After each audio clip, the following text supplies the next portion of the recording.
성경 맨 첫 장을 여시면 하나님께서 이 세상을 만드시면서 가장 먼저 하시는 일이 나오는데 그것은 빛을 창조하시는 것입니다.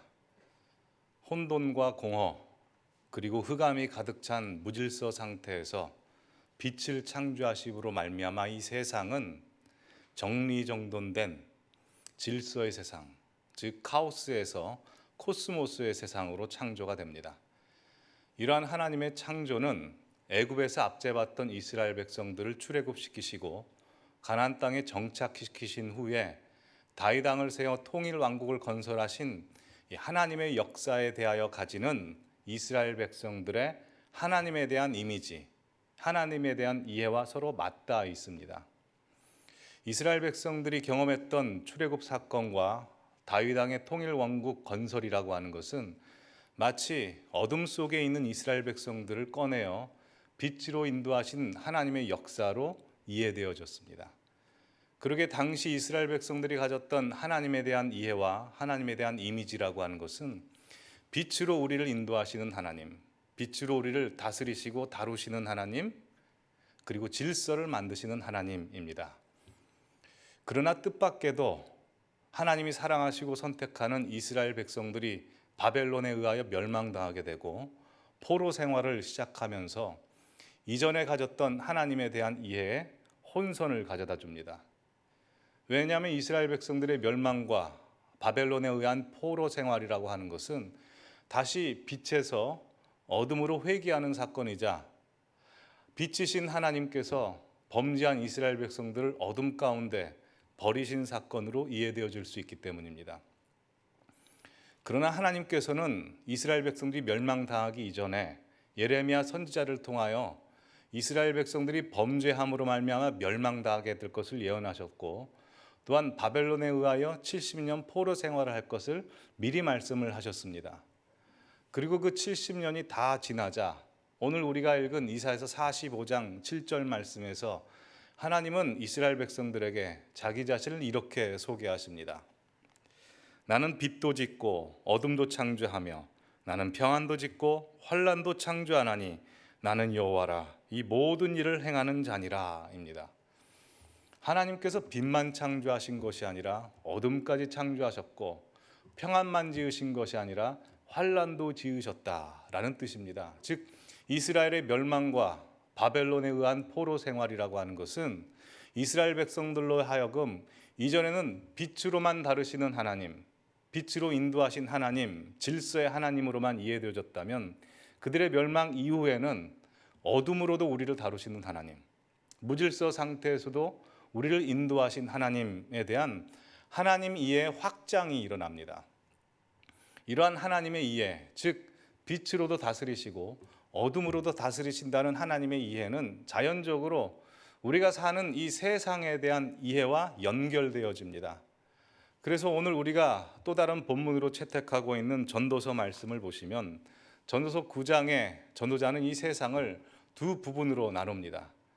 전도서 9장 11절의 처음 부분 보시면 내가 다시 해 아래서 보니 라고 시작되어 있듯이 전도자는 이 세상을 해 위의 세상과 해 아래 세상으로 나눕니다. 해 위의 세상은 빛만 존재하는 세상이기에 예측 가능한 질서의 세상입니다. 그러나 이와 반대로 해 아래서 세상은 빛과 어둠, 즉 해가 떠서 해가 지는 낮과 밤이 공존하는 곳이기에 어떨 때 보면 예측 가능한 질서의 세상이었다가도 또 다른 때 보면은 전혀 예측할 수 없는, 종잡을 수 없는 무질서한 세상처럼 느껴집니다. 근데 문제는 우리는 해 위에서 태어나지 않고 해 아래서 태어난다는 것입니다. 그러기에 이 해 아래서 사는 우리들의 인생과 우리들의 세상 속에서 우리는 전혀 예측할 수 없는, 종잡을 수 없는 일들을 종종 경험합니다.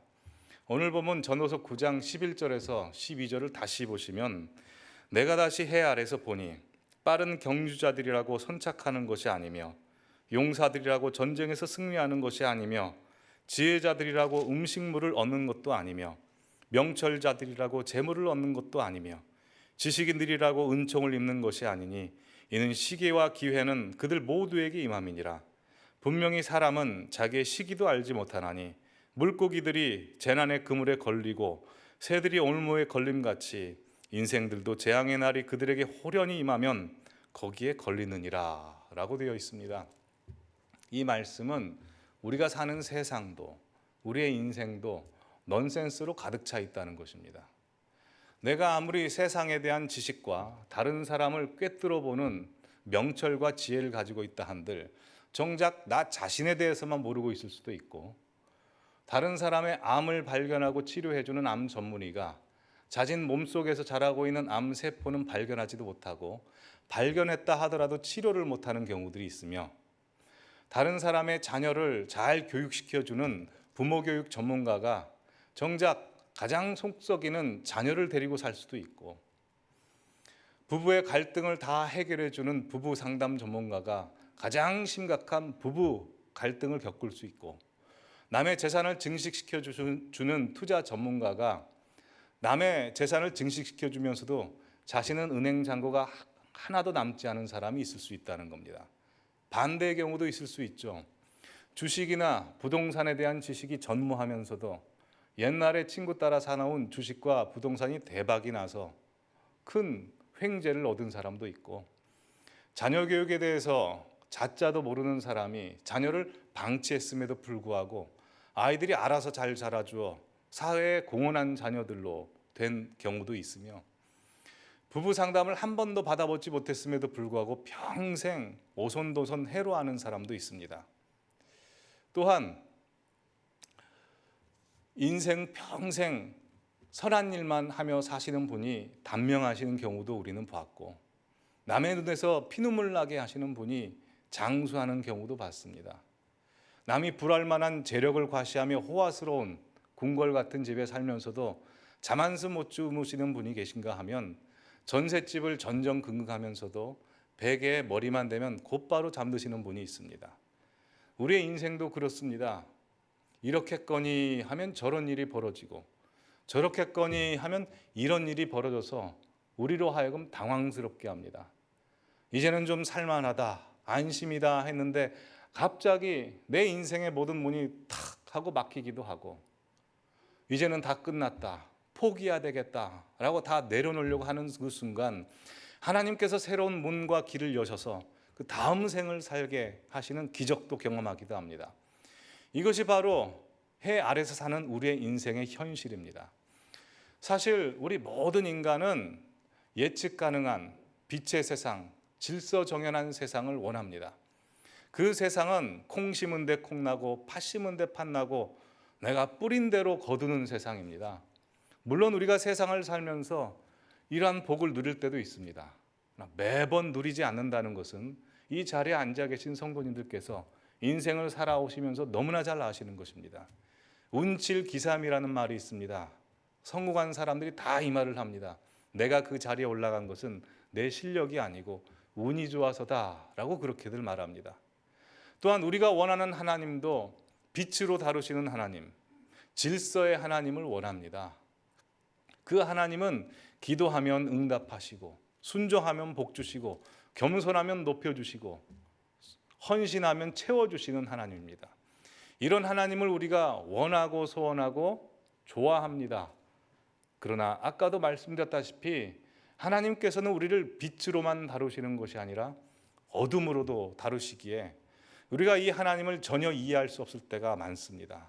뿐만 아니라 우리가 사는 세상도 파악할 수 없고 우리의 인생도 가늠조차 할 수가 없습니다.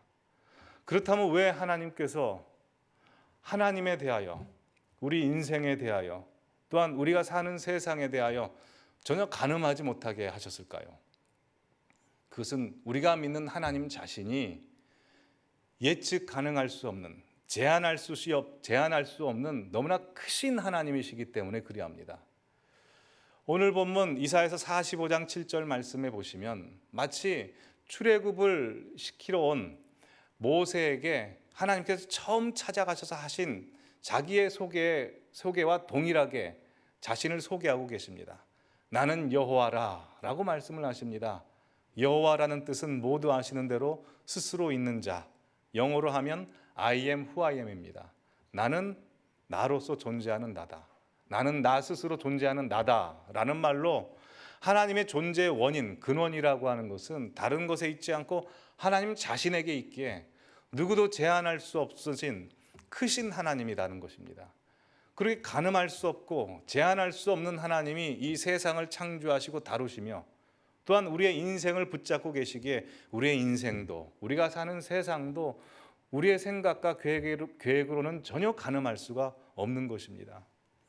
제가 신앙생활을 하면서 겪는 하나님은 이제는 좀 하나님을 알겠다 싶으면 언제나 다른 모습으로 등장하시기에 매일 매 순간 당황케 하십니다. 하나님을 알면 알려고 하면 할수록 하나님을 모르게 됩니다. 신앙생활이 마치 술래잡기 하는 것과 동일합니다. 이제 하나님을 쫓아갔다 싶으면 하나님은 저 멀리 저만치 가십니다. 또 쫓아가서 잡았다 싶으면 더 멀리 가 계시는 겁니다. 그러나 하나님께서는 저로 하여금 쫓아가는 것을 포기하지 않게 하시기 위해서 너무나 빨리, 너무나 멀리 가시는 것이 아니라 적절한 거리와 적절한 빠르기로 가십니다. 그리고 하나님을 알만한 힌트들을 마구 뿌려놓고 가시기 때문에 하나님을 쫓아가지 않을 수가 없습니다. 그러나 그 하나님을 잡을 수는 없습니다. 이런 경험은 저뿐만 아니라 하나님을 믿고 있는 이 자리에 계신 우리 성도님들도 동일하게 경험하고 계시는 것일 겁니다. 하나님으로부터 기도 응답을 받고 말씀을 통하여 응답을 받아서 그 길이 하나님이 주신 길이라고 생각해서 가는데 갑자기 하나님께서 그 길을 막으실 때가 있습니다.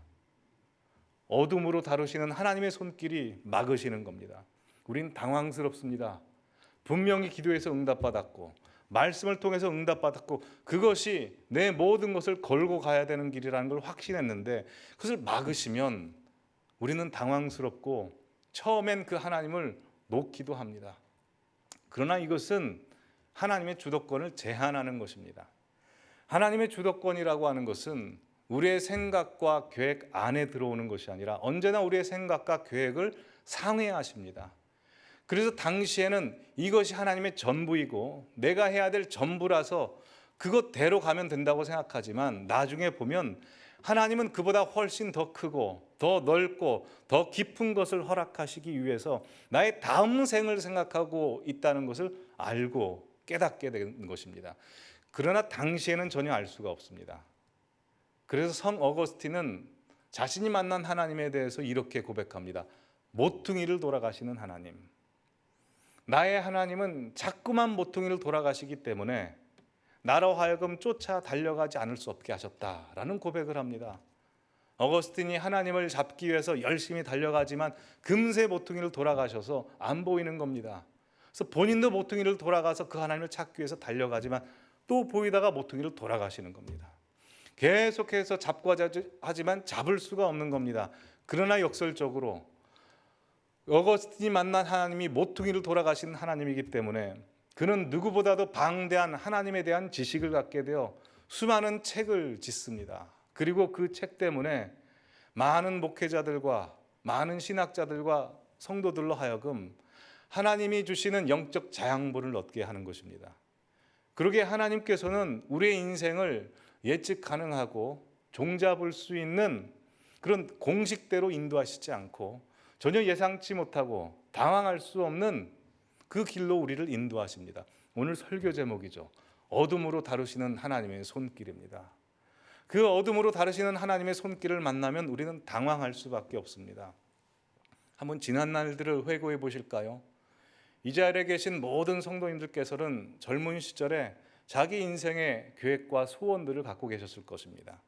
내가 이런 직장에 가서 이런 일을 하고 이런 업적을 남겨야 되겠다. 또한 가정을 이루시면서 이런 행복한 가정, 우리 아들과 딸이 이런 사람이 되었으면 좋겠다라는 마음으로 세부적인 계획과 그리고 소원과 기도를 하셨을 것입니다. 그 계획과 소원대로 인생이 착착 맞춰서 흘러오신 분들이 계십니까? 저는 이 자리에 계신 모든 성도님들께서 생각하고 계획했던 대로 이루어오지 않으신 분들이 모든 분들이라는 것을 확신합니다. 왜냐하면 하나님께서 붙드시는 인생이라고 하는 것은 하나님께서 빛으로도 다루시고 어둠으로도 다루시기 때문에 우리 생각과 계획대로 흘러갈 수가 없습니다. 우리는 어둠으로 다루시는 하나님을 경험하면 매우 슬픕니다. 방황합니다. 아프고 눈물 흘리고 밤잠 이루지 못할 때가 많습니다. 그래서 어두운 터널을 통과하듯이 그 인생의 삶의 족적들을 남기신 분들이 많으시고 여전히 그 길을 걸어가고 계시는 분들도 많으실 것입니다. 사실 어둠으로 다루시는 하나님을 우리는 그리 좋아하지 않습니다. 빛이 완전히 차단된, 암전된 그 깜깜한 어둑한 방에 들어가면 우리는 불안할 수밖에 없습니다. 기도를 하면 응답하시는 하나님이 빛으로 인도하신 하나님이신데 기도를 해도 들어주시지 않고 응답하시지 않고 침묵하시는 하나님이면 우린 두렵습니다. 그러나 우리는 기억해야 할 것이 있습니다. 우리가 믿는 하나님은 빛으로만 인도하실 때 능력이 있는 것이 아니라 어둠으로 다루실 때도 더 큰 능력을 갖고 계시다는 겁니다. 성경에 나온 모든 인물들을 살펴보면 하나님께서 인생의 위기와 문제 가운데 꼭 밤에 찾아가십니다. 창세기 15장에 보면 아브라함은 자식도 없고 그에게 주어진 땅도 없어서 절망하고 슬퍼하고 있는데 밤중에 하나님이 그에게 찾아가서 이렇게 말씀하시죠. 밤하늘의 별을 봐라. 바다의 모래알들을 봐라. 이것처럼 너의 자녀가 편만하리라. 동서남북을 봐라. 네 땅이다 라고 비전을 심어주십니다. 뿐만 아니라 창세기 28장으로 가시면 형을 속이고 아비를 속여서 원수지간이 된, 즉 범죄한 야곱이 고향 땅에 살 수 없어서 도망갈 때 밤중에 돌베개를 베고 자고 있는 야곱에게 찾아오십니다. 내가 네 하나님이다. 내가 너 놓지 않을 것이다. 다시 이 땅으로 데려올 테니 이거 봐라. 그리고 그 말씀은 창세기 32장에 이루어집니다. 하나님께서 큰 축복하셔서 고향 땅으로 돌아오는데 원수였던 형이 군사 400을 이끌고 그를 죽이러 쫓아온다는 소식을 듣습니다. 야복강까지 가다가 야복강을 건널 수가 없는 겁니다. 너무 두려워서. 그래서 자신의 재산과 가족들은 먼저 건너게 하고 홀로 밤중에 고민하고 있는데 거기에도 하나님이 찾아오시는 겁니다.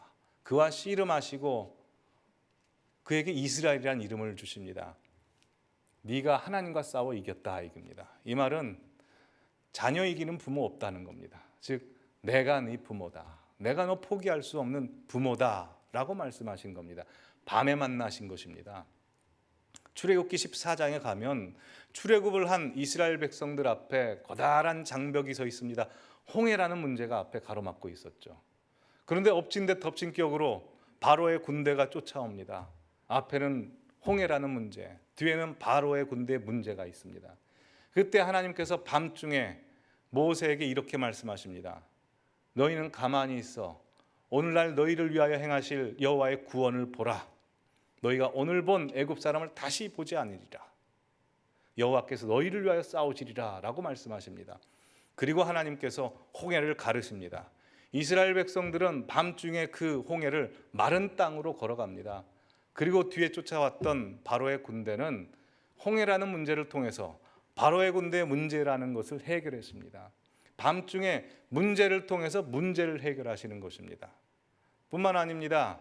하나님께서는 이 인류 역사의 모든 것을 뒤바꿔 놓는 그 일을 밤중에 행하십니다. 바로 예수 그리스도의 십자가입니다.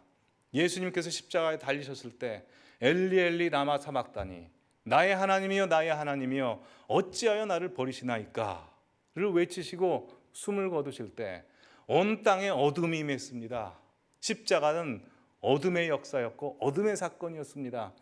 그러나 그 어둠의 사건이 가장 능력 있는 역사로서 우리의 죄를 대속하시고 세상의 사망 권세를 이기시고 부활의 역사를 갖다 주는 것입니다. 그러기에 우리 성도님들의 인생 가운데 어둠이 찾아왔을 때 항상 기억하시기 바랍니다. 이 어둠도 하나님이 나를 다루시는 손길이요 나를 만나시는 시간이라는 것을 항상 영적으로 감지하셔야 됩니다. 구약 성경에 보시면 평생 빛으로 다루시는 하나님의 역사에 길들여진 한 사람의 이야기가 나옵니다. 바로 욥이죠.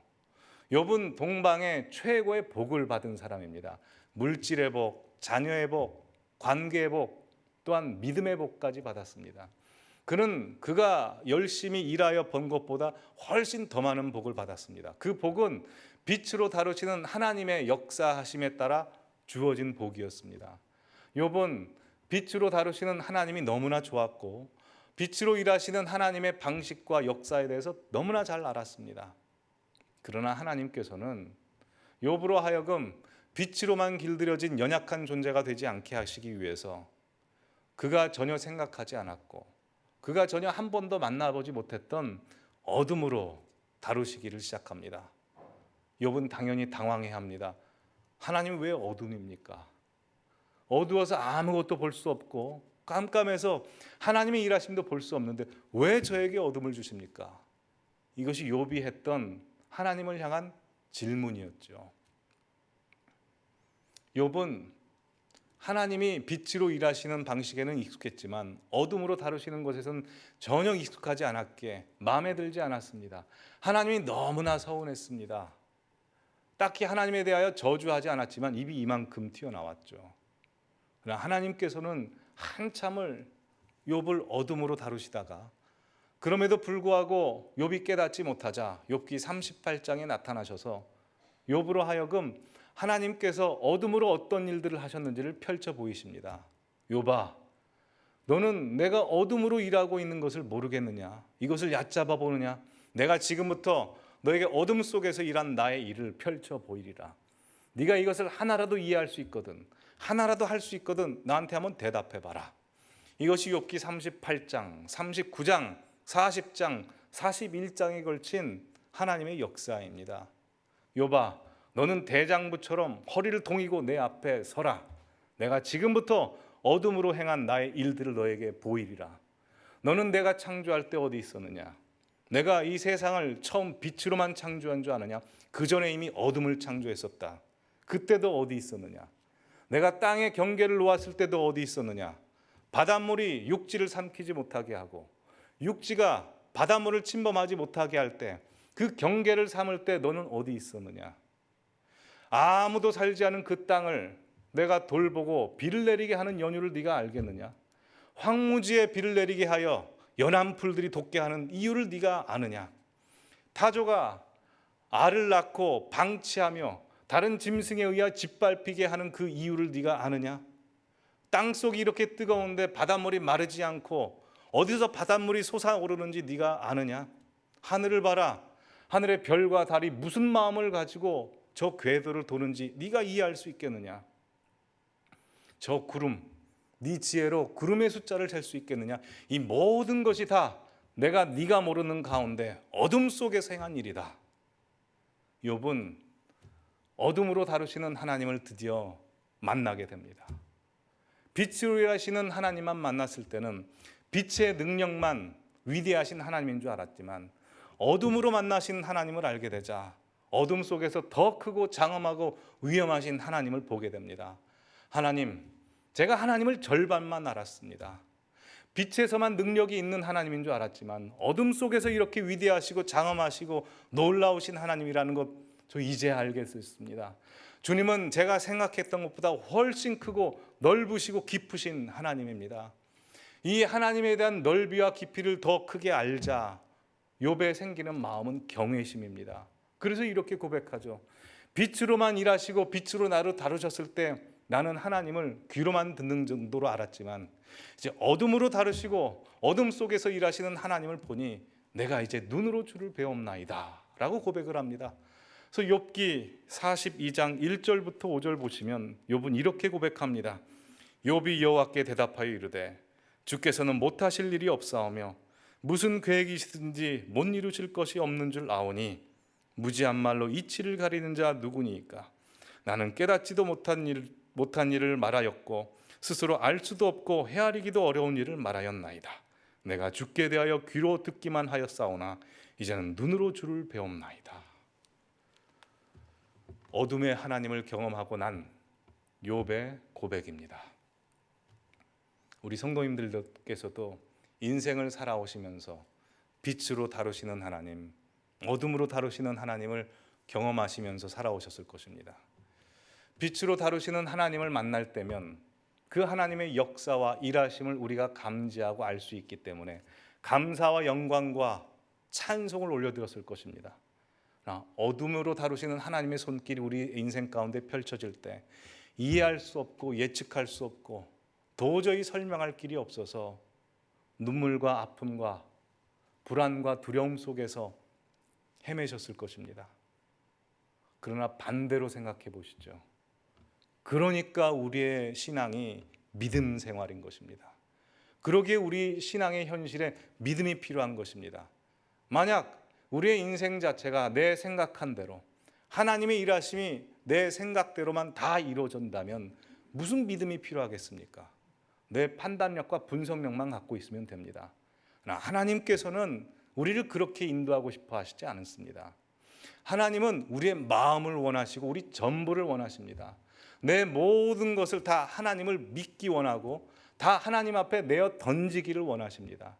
그러게 하나님께서는 빛으로도 다루시고 어둠으로도 다루셔서 하나님의 측량할 수 없는 크심을 우리로 하여금 더욱더 깊이 있게 경험하게 하십니다. 인생을 평안하게 살 때는 하나님 여기까지는 건들면 안 됩니다.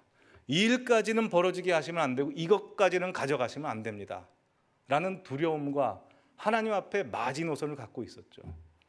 그러나 그 마지노선까지 다 내려왔을 때 그리고 그 어둠으로 다루시는 하나님을 만나면 그것조차도 괜찮다는 생각이 듭니다. 마치 태양의 장엄한 빛 앞에서 그 열 앞에서 어떤 물체가도 다 티끌처럼 소멸되어 버리는 것처럼 하나님의 장엄한 역사하심과 그 광활하신 존재 앞에서는 우리의 고통과 아픔과 그 어떤 것도 다 아무것도 아니라는 것을 알게 됩니다. 우리가 앞으로 살아갈 날들은 지나온 날들처럼 종잡을 수 없는 일, 예측할 수 없는 일, 알 수 없는 일들이 벌어집니다. 어떤 고난과 아픔과 문제들이 도사리고 있다가 우리를 깜짝 놀래킬 수 있습니다.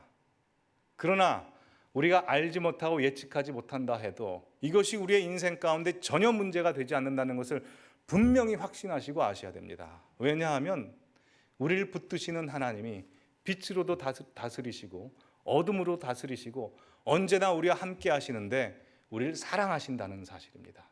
빛에서도 사랑하신 하나님이 어둠 속에서도 우리를 사랑하시고 포기하지 않으십니다.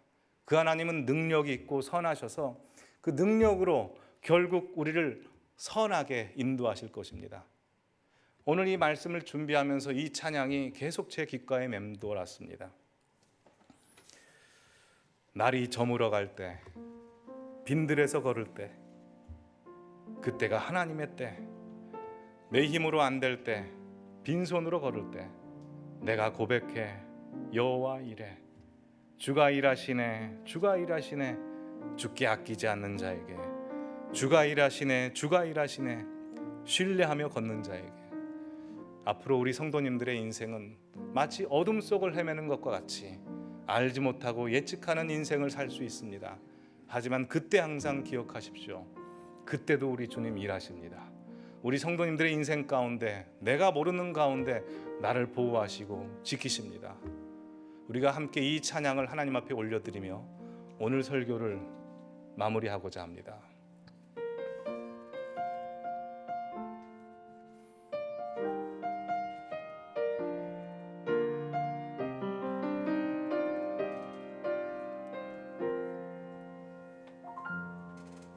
날이 저물어 갈 때 빈들에서 걸을 때 그때가 하나님의 때.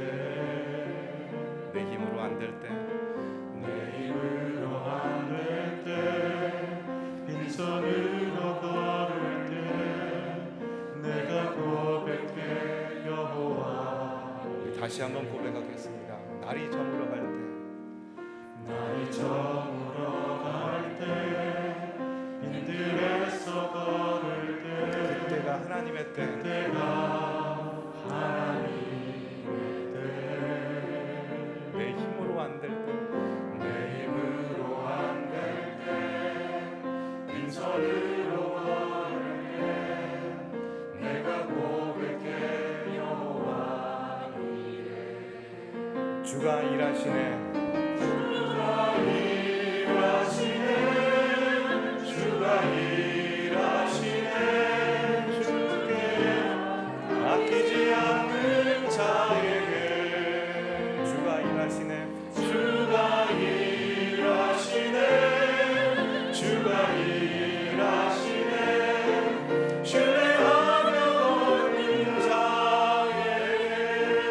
저물어 갈 때, 날이 저물어 갈 때, 힘들에서 걸 때, 그때가 하나님의 때. 내 힘으로 안 될 때, 내 힘으로 안 될 때, 빈손으로 걸 때, 내가 고백해 여호와 이래. 우리 주님께서 일하십니다. 주가 일하시네, 주가 일하시네. 주께 아끼지 않는 자에게 주가 일하시네, 주가 일하시네. 신뢰하며 걷는 자에게. 다시 한번 주가 일하시네, 주